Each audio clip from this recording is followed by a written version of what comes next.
इस वीडियो में हम आपको टॉप 50 जीके क्वेश्चन पढ़ाने वाले हैं। तो चलिए शुरू से देखते हैं। पहला क्वेश्चन है, शरीर की सबसे बड़ी हड्डी का नाम क्या है? शरीर की जो सबसे बड़ी हड्डी है उसका नाम क्या है, वो कौन सी हड्डी है? तो ठीक है, तो शरीर की जो सबसे बड़ी हड्डी है, ठीक है, शरीर की जो सबसे बड़ी हड्डी है वो जांघ की हड्डी है। क्या है? जांघ की हड्डी। ठीक है, इसको इंग्लिश में फीमर कहा जाता है और हिंदी में उरू कहा जाता है। ठीक है, तो शरीर की जो सबसे बड़ी हड्डी है वो जांघ की हड्डी है, इसको हिंदी में फीमर, इंग्लिश में फीमर और हिंदी में उरू कहा जाता है। हमारा पहला क्वेश्चन था। चलिए दूसरे क्वेश्चन पे ले चलते हैं। शरीर की सबसे छोटी हड्डी कौन सी है? तो शरीर की जो सबसे छोटी हड्डी है वो कान की हड्डी है, क्योंकि कान में 3 हड्डी रहती है, जिसमें सबसे छोटी हड्डी का नाम होता है स्टेप्स। ठीक है, ये कान की सबसे छोटी हड्डी है। ठीक, और कौन सा अंग है? तो कान का हड्डी जो है सबसे छोटा होता है। अगला क्वेश्चन है तीसरा नंबर, महात्मा गांधी की हत्या कब हुई थी? जैसा कि आपने को पता होगा, जो महात्मा गांधी की हत्या 30 जनवरी 1948 ईस्वी में हुई, यानी 47 में देश आज़ाद हुआ, 48 में इनकी मृत्यु हो गई। ठीक है, चौथा क्वेश्चन जो है सो महात्मा गांधी से ही रिलेटिव है। महात्मा गांधी के राजनीतिक गुरु कौन थे? महात्मा गांधी के राजनीतिक गुरु कौन थे? तो महात्मा गांधी के जो राजनीतिक गुरु थे उनका नाम था गोपाल कृष्ण गोखले। गोपाल कृष्ण गोखले, ये महात्मा गांधी के राजनीतिक गुरु थे, गोपाल कृष्ण गोखले। नेक्स्ट 5 क्वेश्चन जो है, मानव शरीर में जल की मात्रा कितनी होती है? मानव का जो शरीर होता है वो ज़्यादा, अधिकतर शरीर का जो औसत है वो पानी की मात्रा ही होती है, 65%। मानव शरीर में जल की मात्रा कितनी होती है? 65%। ठीक है, अगला है, किस कानून को काला कानून कहा जाता है? ये महात्मा गांधी ने एक बार काला कानून का नाम जो है सो लिया था। महात्मा गांधी जी ने एक बार काला कानून कहा था, जो ये तो काला कानून है, जिसे रोलेट एक्ट कहते हैं। अंग्रेजों के टाइम का एक कानून था, रोलेट एक्ट। ठीक है, देख लिया आप। नेक्स्ट क्वेश्चन, मोती का पैदावार किससे होता है? मोती का जो पैदावार है वो सुक्ति से होता है, सुक्ति। ठीक है, मोती का पैदावार सुक्ति से होता है। अगला क्वेश्चन है, ये जो है सो बहुत कंपटीशन एग्जाम में भी पूछा जा सकता है। 8वां क्वेश्चन, हिंदी दिवस कब मनाया जाता है? हिंदी दिवस कब मनाया जाता है? हिंदी दिवस जो है 14 सितंबर को मनाया जाता है। अगर आपको हमारा वीडियो पसंद आ रहा हो तो लाइक और सब्सक्राइब करना ना भूलें। इस वीडियो में हम आपको 50 मोस्ट जीके क्वेश्चन पढ़ाने वाले हैं। ठीक है, चलिए ये 8 क्वेश्चन था, 9 क्वेश्चन पे ले चलते हैं। 9 क्वेश्चन क्या है देखिए, खेल दिवस कब मनाया जाता है? खेल दिवस प्रत्येक साल किस दिन मनाया जाता है? तो याद रखिएगा आप सब, खेल दिवस 29 अगस्त को मनाया जाता है। ठीक है, खेल दिवस 29 अगस्त को मनाया जाता है। अगला क्वेश्चन 10 नंबर, राष्ट्रीय विज्ञान दिवस कब मनाया जाता है? राष्ट्रीय विज्ञान दिवस जो है तो 28 फरवरी को मनाया जाता है। 28 फरवरी को राष्ट्रीय विज्ञान दिवस मनाया जाता है। आप 2 बार ये रिपीट करिए तो आपको भी याद हो जाएगा। 11 नंबर क्वेश्चन, चिकित्सक दिवस कब मनाया जाता है? चिकित्सक दिवस कब मनाया जाता है? तो इसका आंसर होगा 1 जुलाई। ठीक है, 12 क्वेश्चन है, किसान दिवस कब मनाया जाता है? किसान दिवस कब मनाया जाता है? तो किसान दिवस जो है तो 23 दिसंबर को मनाया जाता है, 23 दिसंबर। ठीक है, साइंसों से है थोड़ा क्वेश्चन, छोटा जीएस जीके जीएस का। 13 नंबर क्वेश्चन, कोशिकाओं की खोज किसने की थी? रॉबर्ट हुक ने। कोशिकाओं की खोज किसने की थी? रॉबर्ट हुक ने। ठीक है, अगला 14 नंबर क्वेश्चन, दांत किससे बने होते हैं? हाँ, ये क्वेश्चन याद रखिएगा। दांत जो हमारे होते हैं वो किससे बने होते हैं? तो डेंटाइन से, डेंटाइन से ही हमारे दांत बने होते हैं। आनुवांशिकता के जनक कौन है या कौन थे? जेनेटिक्स समझते होंगे आप, तो उसी को आनुवांशिकता कहते हैं। मेडल, मेडल जो है सो आनुवांशिकता की खोज की थी, उनके जनक मेडल कहलाते हैं। अगला सबसे जो मोस्ट क्वेश्चन है, आपको भी पता होना चाहिए, ऑक्सीजन की खोज किसने की थी? ऑक्सीजन की खोज किसने की थी? ऑक्सीजन की खोज जो है जो प्रिस्टले, क्या नाम था? प्रिस्टले, प्रिस्टले, प्रिस्टले नामक व्यक्ति ने ऑक्सीजन की खोज की थी। ठीक है, चलिए तो हमारा ये पेज भी खत्म 16 नंबर। 17 नंबर पे ले चलते हैं।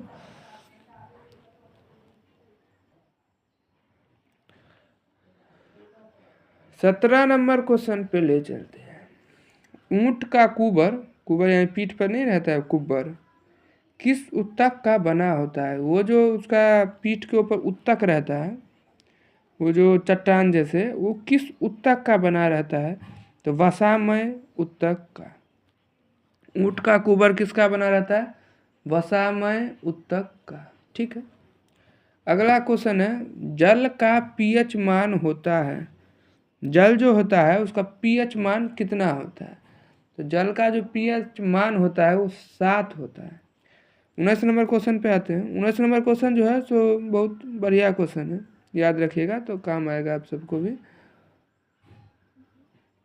भारत का राष्ट्रीय धरोहर पशु है? भारत का जो राष्ट्रीय धरोहर पशु है वो क्या है? तो वो जो है सो हाथी है, भारत का राष्ट्रीय धरोहर पशु। ठीक है, 20 नंबर क्वेश्चन पे ले चलते हैं। इतिहास अपने को दोहराता है? इतिहास अपने को दोहराता है, ये आप कहावत कहीं सुने होंगे, कथन कहीं से किसी से सुने होंगे। तो ये सबसे पहले किसने कहा था इतिहास अपने को दोहराता है? तो ये कथन है हिगेल का। ठीक है, हिगेल, यानी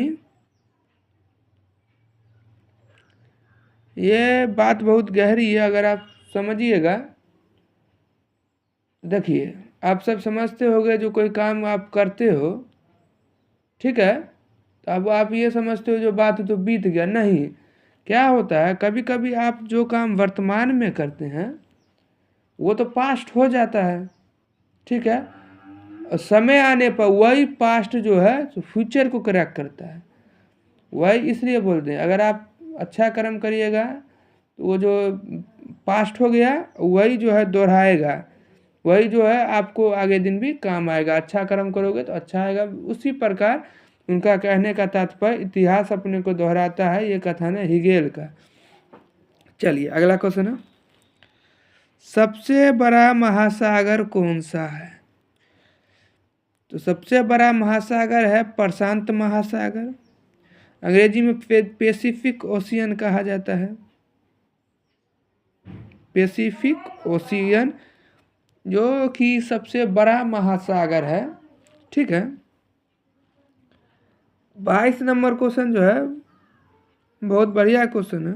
देखिए, सूर्य पृथ्वी से कितना गुना बड़ा होता है? पृथ्वी सूर्य से कितना गुना बड़ा होता है? पृथ्वी जो है, जो सूर्य जो है जो आपको पता है वो बहुत बड़ा होता है। पृथ्वी से कम कितना बड़ा होता है? तो पृथ्वी से 109 गुना बड़ा होता है सूर्य। ठीक है, पृथ्वी से 109 गुना बड़ा रहता है सूर्य। सूर्य के प्रकाश को पृथ्वी तक पहुंचने में कितना समय लगता है? तो सूर्य का जो प्रकाश है उसको पृथ्वी तक पहुंचने में 8 मिनट 20 सेकंड, हालांकि कहीं कहीं 8 मिनट भी लिखा रहता है, लेकिन जो हमारा एक्यूरेट जो टाइमिंग लिया गया है वो 8 मिनट 20 सेकंड लिया गया है। तो सूर्य का प्रकाश को पृथ्वी तक पहुंचने में 8 मिनट 20 सेकंड लगते हैं। ये जो है 10th का क्वेश्चन में भी आ चुका है एक बार, ठीक है। भारत का सबसे बड़ा बांध कौन सा है? भारत का जो सबसे बड़ा बांध है, ये तो बहुत आसान क्वेश्चन हुआ, 6 से 8 के बच्चा को भी आता होगा। टिहरी बांध क्या कहा जाता है? टिहरी बांध, ठीक है। ये हमारा 24 तक क्वेश्चन खत्म हो गया। चलिए अब आपको हम ले चलते हैं 25 क्वेश्चन पर।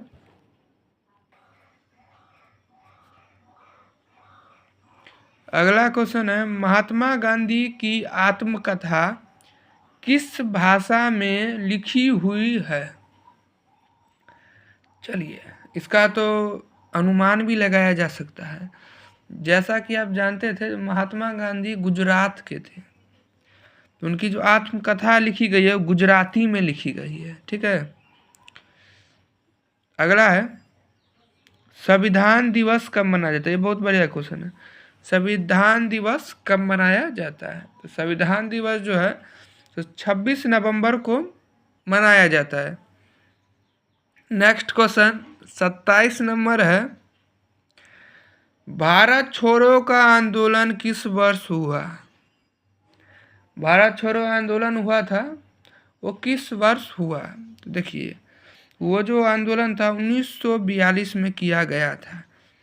भारत छोड़ो आंदोलन 1942 में किया गया था। और ये सब जो है सो 5 to 8 और बहुत कंपटीशन एग्जाम में भी आ सकता है। 5 छोटो है क्वेश्चन, बहुत अच्छा है। तो चलिए पहला क्वेश्चन पढ़ते हैं। भूटान का राष्ट्रीय खेल क्या है? भूटान जो देश है उसका राष्ट्रीय खेल क्या है? तीर अंदाजी जो है भूटान का राष्ट्रीय खेल है, ठीक है। अब अगला है, भूटान का देख लिए तीर अंदाजी हुआ राष्ट्रीय खेल। तुर्की का राष्ट्रीय खेल क्या है? तुर्की का जो राष्ट्रीय खेल है कुश्ती है। तुर्की का राष्ट्रीय खेल क्या है? कुश्ती। अगला क्वेश्चन है, श्रीलंका का राष्ट्रीय खेल है। श्रीलंका का जो राष्ट्रीय खेल है कौन सा राष्ट्रीय खेल है? तो श्रीलंका का जो राष्ट्रीय खेल है वॉलीबॉल है, ठीक है। यह क्वेश्चन जो है तो आप सबको बहुत पता होगा क्योंकि बहुत प्रचलित खेल है।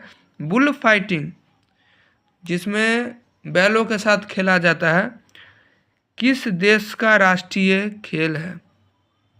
Bull fighting Spain. स्पेन में जो है बुल फाइटिंग वहाँ का राष्ट्रीय खेल है। अगला क्वेश्चन, टेबल टेनिस किस देश का राष्ट्रीय खेल है? तो टेबल टेनिस जो है, टेबल टेनिस वो चीन का राष्ट्रीय खेल है। चलिए तो ये हमारा 32 नंबर क्वेश्चन था। 18 क्वेश्चन अभी आपको और जो MVB आई है वो हम पढ़ाने वाले हैं। तो चलिए ले चलते हैं। चलिए 33 नंबर क्वेश्चन पढ़ते हैं। खो खो खेल में कितने खिलाड़ी एक टीम में होते हैं? आप सब भी खो खो खेलते होंगे तो आपको तो ये सब पता होगा जो खो खो में कितने खिलाड़ी होते हैं। और आपको ये सब पता होना चाहिए क्योंकि ये खेल आपने सबने भी खेला है। तो खो खो में जो है कितने खिलाड़ियों की संख्या उसमें 9 रहती है। खो खो में कितने खिलाड़ी रहते हैं? 9 खिलाड़ी, ठीक है। नेक्स्ट क्वेश्चन, एक पोलो टीम में कितने खिलाड़ी होते हैं? एक पोलो टीम होता है, ठीक है, उसमें कितने खिलाड़ी होते हैं? पोलो टीम में कितने खिलाड़ी होते हैं? तो हमारा आंसर नंबर जो है 4 है। अगला वॉलीबॉल आप सब खेलते होंगे। देखिए हाथ से पैर से आप जो मारते हैं वो फुटबॉल होता है, हाथ से खेलने वाला वॉलीबॉल होता है, ठीक है। तो वॉलीबॉल जो है उसमें 6 खिलाड़ी होते हैं, प्रत्येक भाग में दो दो दल रहता है, दोनों दल में 6। जो सबसे फेमस फुटबॉल का खेल है रग्बी फुटबॉल, ये बहुत फेमस है खेल, ठीक है। रग्बी फुटबॉल में प्रत्येक पक्ष में खिलाड़ियों की संख्या कितनी होती है? तो देखिए, रग्बी फुटबॉल में 2 भाग में खिलाड़ी बटे रहते हैं। हर एक मैच में होता है, 2 पार्ट में बटा रहता है। क्रिकेट हो, फुटबॉल हो, वॉलीबॉल हो, ठीक है, 2 पार्ट में बटा रहता है। तो इसमें जो एक पार्ट का जो है 15 आदमी रहते हैं रग्बी फुटबॉल। हॉकी मैच में कितने खिलाड़ी होते हैं? तो जैसा कि क्रिकेट में 11, हॉकी में भी 11। हॉकी हमारा भारत का राष्ट्रीय खेल है, ये तो पता है, ठीक है। कबड्डी के खेल में प्रत्येक पक्ष में कितने खिलाड़ी होते हैं? आप सभी कबड्डी का खेल खेले होंगे, 2 पक्ष रहता है। एक पक्ष में 7, दोनों पक्ष में 7-7 जो है सो खिलाड़ी होते हैं। अगला है बेसबॉल में कितने खिलाड़ी होते हैं? देखिए, बेसबॉल जो है सो अमेरिका का राष्ट्रीय खेल है। बेसबॉल में मात्र 1 मिनट, बेसबॉल में कितने खिलाड़ी होते हैं? बेसबॉल में यहाँ थोड़ा समझ नहीं आ रहा है। बेसबॉल में 9 खिलाड़ी होते हैं। बेसबॉल में कितने खिलाड़ी होते हैं? 9। चलिए, ये 39 तक हमारा समाप्त। मात्र 11 ठो क्वेश्चन है, आप सब आराम से थोड़ा देखते रहिए। 40 नंबर क्वेश्चन बहुत MVVI है, हम सबको पता भी रहना चाहिए। भारत के लोग होने के कारण, जनता होने के कारण सबको ये क्वेश्चन पता रहना चाहिए। स्वराज मेरा जन्मसिद्ध अधिकार है और मैं लेकर रहूँगा। स्वराज मेरा जन्मसिद्ध अधिकार है और उसे मैं लेकर रहूँगा, ये कथन किसका है? स्वराज मेरा जन्मसिद्ध अधिकार है और मैं उसे लेकर रहूँगा, ये कथन जो है बाल गंगाधर तिलक, बाल गंगाधर तिलक का कथन है। इन्हें ने कहा था तो स्वराज मेरा जन्मसिद्ध अधिकार है और उसे मैं लेकर रहूँगा, ये बाल गंगाधर तिलक जी ने कहा था, ठीक है। अभी क्वेश्चन याद कर लीजिएगा। 41 नंबर, 1857 का विद्रोह कहाँ से प्रारंभ हुआ? तो आप 7 क्लास में पढ़े होंगे, जिसमें अंग्रेजों ने शायद कुंवर सिंह के बारे में, हाथ पर जो बंदूक चला दिए थे तो हाथ काट के फेंक दिए थे। तो वही विद्रोह जो हुआ था उसमें बहुत बिहार से जैसे विद्रोह से खड़े थे कुंवर सिंह, बहुत ऐसे वीर योद्धा रहे। तो उनका जो विद्रोह सबसे पहले आरंभ हुआ तो मेरठ स्थान से विद्रोह शुरू हुआ। भगत सिंह ने किसे गोली से मारा था? तो वैसे ही तो भगत सिंह को फांसी नहीं हो गई थी, तो भगत सिंह ने उनके अंग्रेज पुलिस के जो कैप्टन थे सैंडर्स, उनका नाम था सैंडर्स, उन्हें मारा था। तो भगत सिंह ने गोली से किसे मारा था? सैंडर्स को। ये क्वेश्चन बहुत बार पूछा गया है। जय हिंद का नारा किसने दिया था? ये था तो 5-8 का है, आपको ऑलमोस्ट आता ही होगा। जय हिंद का जो नारा है सुभाष चंद्र बोस ने दिया था, ठीक है।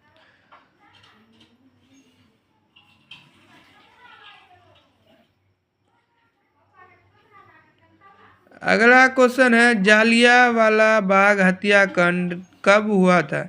देखिए, ये सब आपको पता रहना चाहिए।